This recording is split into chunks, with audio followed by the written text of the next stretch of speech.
When influenza viruses infect birds, the resulting infection is often called bird flu. Avian influenza viruses can infect both wild and domestic birds, with the major natural reservoir for influenza A viruses being waterfowl. This includes birds such as ducks and geese that are capable of traveling long distances. Waterfowl will harbor the influenza virus without showing signs of being sick and can spread the disease to domestic poultry during their migrations. Avian influenza viruses are further classified based on pathogenicity, which refers to the severity of disease seen in domestic poultry.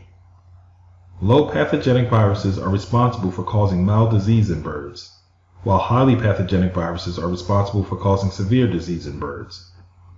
And while not common, influenza viruses that infect birds can also infect people. Three prominent subtypes of avian influenza A viruses, known to infect both birds and people, are the subtypes H5, H7, and H9. Avian influenza viruses can be spread through direct contact with secretions from infected birds, especially feces. Apart from bird-to-bird spread of the virus, avian influenza viruses are readily transmitted by indirect contact with fomites, such as contaminated shoes, clothing, vehicles, equipment, feed, and cages. Highly pathogenic viruses can survive for long periods of time in the environment and on contaminated objects, especially when temperatures are low. Occasionally, humans can be infected with bird flu, and poultry can be infected with human influenza viruses. Swine influenza, or flu, is a respiratory disease of pigs caused by type A influenza viruses that normally circulate in pig populations. Like human and avian influenza viruses, there are different subtypes and strains of swine influenza viruses. Over the years, different variations of swine flu viruses have emerged. At this time, there are three main influenza A virus subtypes that have been isolated in pigs in the United States: H1N1, H1N2, and H3N2.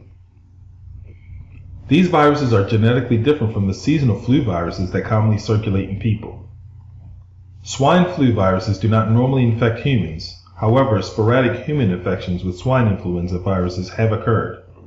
When this happens, these viruses are called variant viruses, which is denoted by adding the letter V to the end of the virus subtype designation. Like human and avian influenza viruses, swine influenza virus transmission can occur through direct contact with secretions or indirect contact with fomites. It is important to realize that the flu can spread from pigs to people and from people to pigs.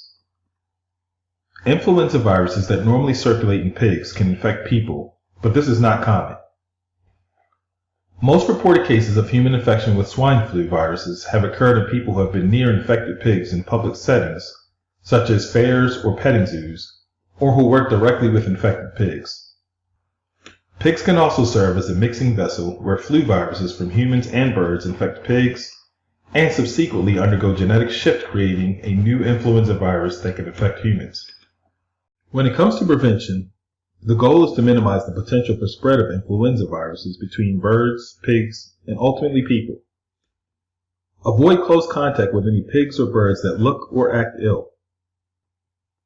If working closely with sick poultry or pigs, PPE including respiratory and eye protection may be recommended to minimize disease transmission to humans. Make sure to keep one set of protective clothing per facility so that you don't cross-contaminate and spread the disease to other animals.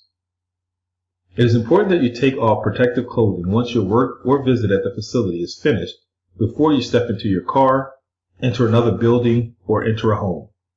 Lastly, remember to get your annual flu shot.